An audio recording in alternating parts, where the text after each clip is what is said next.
بھول بھی گیا 12 کا. نہیں یار جی سر 12 سال کا بیٹا ہے میرا الحمدللہ اور 9 سال کی بیٹی ہے. اچھا ویری گڈ ویری گڈ. یہ تو بڑی خوشی کی بات ہے یار. میں سمجھا کہ ابھی تک آپ نے شادی نہیں کی ہے. اچھا ان کی بات ہی بتا رہی کہ ایکسپیرینس ہے. بہت اچھی بات ہے یار فاروق. Very good nice. اور یہ اور اچھی بات ہے کہ آپ شادی کے بعد پڑھ بھی رہے ہیں. شادی کے بعد تھوڑی سی یکسوئی بھی ہو جاتی ہے آدمی کو, پھر وہ جو ہے نا پڑھائی پہ توجہ دے پاتا ہے. اچھی بات ہے. گڈ.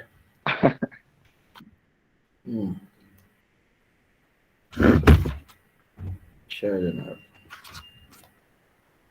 چیپٹر 6 میں chapter 6 the role of national culture پہ تھے. Yes sir, the role of national culture پہ تھے.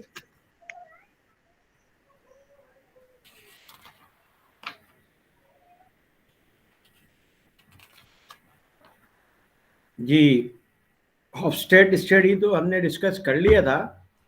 میں نے آپ کو بتا دیا تھا کہ ہافسٹیڈ اسٹڈی میں جو چیزیں ڈسکس کی گئی تھیں اس کو میں تھوڑا سا ریپیٹ کر دیتا ہوں. ایک تو ہافسٹیڈ نے اسٹڈی کیا تھا پوری دنیا کے لوگوں کو انڈیویجولزم ورسز کلیکٹیوزم, کہ آپ کی سوسائٹی میں انڈیویجولزم ہے یا کلیکٹیوزم ہے. ٹھیک ہے, جیسے امریکن سوسائٹی بالکل کلیئرلی ان کے انڈیویجولزم ہے. جیپنیز سوسائٹی ان کے کلیئرلی بالکل کلیکٹیوزم ہے. بہت ساری سوسائٹیز پھر ان بٹوین ہے کہ ان کے کچھ انڈیویجولزم بھی ہے اور کچھ کلیکٹیوزم بھی ہے.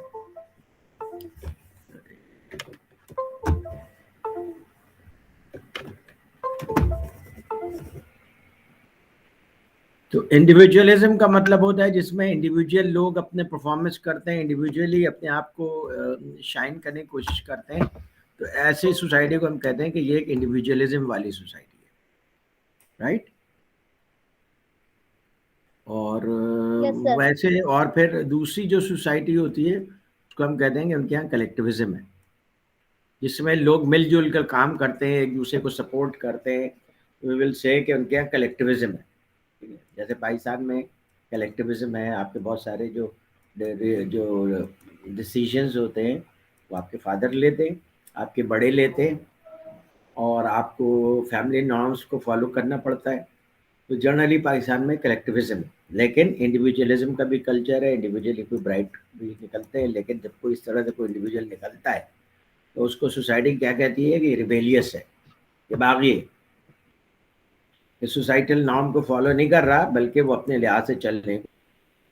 ہمارے یہاں انڈیویجولزم کو پروموٹ کیا جاتا ہے. انڈیویجولزم کا کلچر کلیکٹیوزم کا کلچر بہت اسٹرانگ ہے. تو یہ دو طرح کے کلچر پائے جائیں گے آپ دیکھیں گے دنیا میں, انڈیویجولزم کا اور کلیکٹیوزم کا. یعنی یہ ایکچولی ہافسٹیڈ نے ایک بیسس دے دی آپ کو کہ کسی علاقے کے کلچر کو سمجھنا ہے تو اس کا ایک ایلیمنٹ ہوتا ہے کہ وہاں پہ انڈیویجولزم ہے یا کلیکٹیوزم ہے. چیز ہے تو آپ اپنی سوسائٹی کو دیکھ کر خود ڈیسائیڈ کر سکتے ہیں. آپ دیکھتے ہیں کہ ہمارے شادی کے بعد بھی لوگ اپنے والدین کے ساتھ رہتے ہیں, یا ایٹ لیسٹ اپنے والدین سے اور فیملی سے بہت زیادہ ویل کنیکٹڈ رہتے ہیں, اور اپنے پیرنٹس کی بات کو مانتے ہیں اور ان کو فالو کرنے کی کوشش کرتے ہیں. تو وی ول سے کہ ہماری سوسائٹی میں کلیکٹیوزم ہے, انڈیویجولزم نہیں ہے. اوکے. پھر اس کے بعد جو دوسری چیز اس نے دیکھی تھی وہ یہ دیکھی تھی کہ پاور ڈسٹینس کیا ہے. پاور ڈسٹینس کا مطلب یہ ہے کہ جو آدمی پاورفل ہے اس سے لوگ قریب رہنا چاہتے ہیں یا اس سے دور رہنا چاہتے ہیں.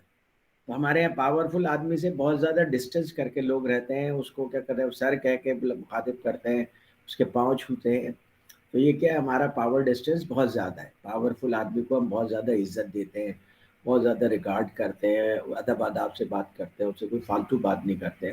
ہم کہیں گے ہمارے یہاں ہائی پاور ڈسٹینس ہے. لیکن امریکہ میں پاور ڈسٹینس بہت لو ہے. آپ جو ہے وہ ایک عام آدمی بھی پریزیڈنٹ سے اگر بات کر رہا ہو تو کافی حد تک بے تکلفی سے بات کر سکتا ہے, یا کسی اور بھی اپنے باس سے بات کر رہا ہے تو بالکل ایکول لیول پہ رہ کے کانفیڈنٹلی بات کرتا ہے. ہم کہیں گے ان کے یہاں پاور ڈسٹینس کم ہے. یہ بھی ایک چیز ہے جس کے ذریعے سے آپ دیکھ سکتے ہیں کہ بھائی آپ کے کلچر میں کیا ہے, پاور ڈسٹینس زیادہ ہے یا پاور ڈسٹینس کم ہے. ہمارے کلچر میں پاور ڈسٹینس بہت زیادہ ہے. پھر اچیومنٹ اورینٹیشن, کہ آپ کی سوسائٹی کے اندر اچیومنٹس کو کیسے دیکھا جاتا ہے, اسے اپریشیٹ کیا جاتا ہے, اور انڈیویجول اچیومنٹ کو پروموٹ کیا جاتا ہے یا اس کو سپریس کیا جاتا ہے. آپ کے انڈیویجول اچیومنٹس کو اچھا نہیں سمجھا جاتا بلکہ ٹیم اچیومنٹ کو اچھا سمجھا جاتا ہے. باس کے انڈر رہ کر کے کام کرنے کو اچھا سمجھا جاتا ہے بجائے آپ انڈیویجول بریلینس دکھانے کے باس کی ڈائریکشن کے مطابق کام کریں. تو یہ چیز کیا ہو جائے گی پر نرچرنگ اورینٹیشن, کہ ہمارے یہاں باسز, ہمارے پیرنٹس ہمیں نرچر کرتے ہیں, ہماری دیکھ بھال کرتے ہیں, ہمیں گرو کرنے کی کوشش کرتے ہیں, ہمیں ایڈوائس دیتے ہیں. تو یہ ایک نرچرنگ کلچر ہے جو جاپان میں بھی بہت زیادہ ہے, ہمارے یہاں بھی بہت زیادہ ہے. ہم سارے امپورٹنٹ ڈیسیجن کے لیے اپنے بڑوں کی طرف دیکھتے ہیں, باس کی طرف دیکھتے ہیں, یا پیرنٹس کی طرف دیکھتے ہیں, یا انکلس کی طرف دیکھتے ہیں. یہ کیا ہے, نرچرنگ اورینٹیشن ہے. ہم چاہتے ہیں کہ ہم سے جو بڑے ہیں ہمیں مینٹرشپ کریں, کوچ کریں, نرچر کریں. لیکن امریکہ میں نرچرنگ انوائرمنٹ نہیں ہے, بلکہ وہ لوگ اپنے طور پہ خود کام کرتے ہیں, خود گرو کرتے ہیں. تو وہاں پہ اس طرح نہیں ہے. پھر ایک چیز ہوتی ہے انسرٹینٹی اوائڈنس, یعنی بعض کلچر ہوتے ہیں لو رسک ہوتے ہیں, بعض کلچر ہوتے ہیں ہائی رسک ہوتے ہیں. یعنی لوگوں میں اگر لو رسک ہوتا ہے, لو رسک اورینٹیڈ ہوتے ہیں لوگ جنرلی, تو وہ کیا کرتے ہیں, جاب کرنے کی کوشش کرتے ہیں. وہ انٹرپرینورشپ نہیں کرتے کیونکہ اس میں رسک ہے. تو ایسی سوسائٹی کو ہم کہیں گے کہ یہ لو رسک سوسائٹی ہے. اسی طریقے سے انویسٹمنٹ بھی کرتے ہیں تو ماڈسٹ انویسٹمنٹ کرتے ہیں, بزنس بھی کرتے ہیں تو لو اسکیل پہ بزنس کرتے ہیں. They don't want to take much risk. یعنی اگر کوئی بزنس مین کراچی کا ہے, وہ کراچی میں بزنس کرے گا, لاہور جا کے بزنس نہیں کرے گا. کیونکہ ہم لوگ لو رسک لوگ ہیں. تو یہ لو رسک اورینٹیشن کہلاتی ہے. اور ہائی رسک اورینٹیشن کیا ہوتا ہے, یہ لوگ آرام سے کسی دوسرے ملک پر ٹریول کر سکتے ہیں, دوسرے ملک میں جا کے اسٹڈی کر سکتے ہیں, دوسرے ملک میں جا کے سیٹل ہو سکتے ہیں, دوسرے ملک میں جا کر کے دوسرے سارے کام کر سکتے ہیں, اور ایون بزنس کر سکتے ہیں, جاب سوئچ کر سکتے ہیں. تو یہ کیا ہے, ان کی اورینٹیشن ہائی رسک ہے, ہائی رسک لینا چاہتے ہیں, اور ہائی رسک لے کر کے زیادہ سکسیزفل ہونا چاہتے ہیں. تو یہ اپنے اپنے کلچر کی اورینٹیشن ہوتی ہے. کچھ کلچر لو رسک والے ہوتے ہیں, کچھ ہائی رسک والے کلچرز ہوتے ہیں. ہمارا کلچر جو ہے وہ لو رسک والا ہے. ہمارے یہاں کوئی آدمی اگر رسک لینا چاہتا ہے تو سوسائٹی اس کو سپریس کرنے کی کوشش کرتی ہے, کنٹرول کرنے کی کوشش کرتی ہے. جیسے مثال کے طور پہ آپ جاب کر رہے ہیں, everybody is happy in your family and friends. جس دن آپ یہ اناؤنس کریں کہ میں جاب نہیں کر رہا بلکہ اب ایک چھوٹا سا کوئی بزنس اسٹارٹ کر رہا ہوں, تو لوگ آپ کو ریزسٹ کریں گے, ڈسکریج کریں گے, کہیں گے بھائی why you are taking this risk, you are already in a job, آپ کی فیملی اچھی طریقے سے چل رہی ہے, تو آپ کو یہ رسک لینے کی کیا ضرورت ہے. ٹھیک ہے. اور پھر لوگ کوئی بھی آپ کو انکریج نہیں کریں گے انٹرپرینورل ایکٹیویٹی کے لیے. کیوں؟ کیونکہ ہمارا جو ہے یہ لو رسک کلچر ہے. What it. اور دوسرے کلچرز میں کیا ہوتا ہے کہ لوگ اگر اپنا جاب چھوڑ کر کے بزنس کر رہے ہیں یا بزنس کرنا چاہتے ہیں تو لوگ اس کو اپریشیٹ کرتے ہیں, سپورٹ کرتے ہیں. That is high risk culture. تو اپنے اپنے کلچرس ہوتے ہیں. تو لو رسک کلچر یا ہائی رسک کا کلچر, یہ مطلب نہیں کہ ون ویلنگ کر رہے ہیں تو میں وہ بہت ہائی رسک کلچر ہے. مطلب کیا میننگ فل رسک لیتے ہیں, اور لو لیول کا رسک لیتے ہیں یا ہائی لیول کا رسک لیتے ہیں, یہ کلچر ہوتا ہے. پھر اسی طریقے سے کلچرز میں یہ ہوتا ہے کہ ان کی اورینٹیشن لانگ ٹرم کی ہے یا شارٹ ٹرم کی ہے. جیسے مثال کے طور پہ آپ انڈینس کو دیکھیں تو انڈینس بہت سیونگ کرتے ہیں, زیادہ تر پیسے اپنے بچاتے ہیں. چیزیں جب خریدتے ہیں تو بہت زیادہ برانڈیڈ چیزیں نہیں خریدتے ہیں, خریدنے میں مول تول کرتے ہیں. کیوں؟ کیونکہ وہ پیسوں کو سیو کرنا چاہتے ہیں. ان کے یہاں دو مواقع بہت اہم ہوتے ہیں, ایک شادی کا موقع اور ایک کسی کا انتقال ہو جائے, تو یہ دو مواقع بہت اہم ہوتے ہیں, اور اس میں رسوم و رواج اتنے زیادہ ہیں کہ اس میں اچھا خاصا خرچ کرنا پڑتا ہے. اور اگر نہیں خرچ کرتے ہیں تو وہ پھر سوسائٹی انڈر پریشر لے لیتی ہے. تو ان چیزوں پہ خرچ کرنے کے لیے they have to save money, تو وہ بہت زیادہ سیو کرتے ہیں. تو ہم کہیں گے ان کی جو اورینٹیشن ہے یہ لانگ ٹرم ہے. اس کے مقابلے میں اگر آپ پاکستانیوں کی اورینٹیشن دیکھیں تو مجھے لگتا ہے کہ پاکستانی شارٹ ٹرم اورینٹیڈ ہیں, زیادہ پیسے سیو نہیں کرتے اور خرچ کر دیتے ہیں اور فیوچر کی فکر نہیں کرتے. تو یہ شارٹ ٹرم اورینٹیشن ہے. امریکز میں بھی شارٹ ٹرم اورینٹیشن ہوتی ہے, وہ اپنے پیسے خرچ کر دیتے ہیں, بلکہ لیز پہ چیزیں لے لیتے ہیں اور پھر اس کے بعد پورے زندگی بھر لیز پیمنٹ کرتے رہتے ہیں. تو ان کا جو ہے وہ شارٹ ٹرم اورینٹیشن, وہ چاہتے ہیں کہ ابھی ہم انجوائے کریں, پیمنٹ فیوچر میں کریں, کوئی بات نہیں. ٹھیک ہے, یو گاٹ اٹ. کیونکہ یس کلچر. سر. ایک ہاں مثال یہ بھی ہے, جیسے اگر آپ فقیر کی مثال دیکھ لیں, اس کو آپ جتنا بھی پیسہ دے دیں اس کی وہ نیچر ویسی رہتی ہے کہ وہ ویسی رہتا ہے. اگر آپ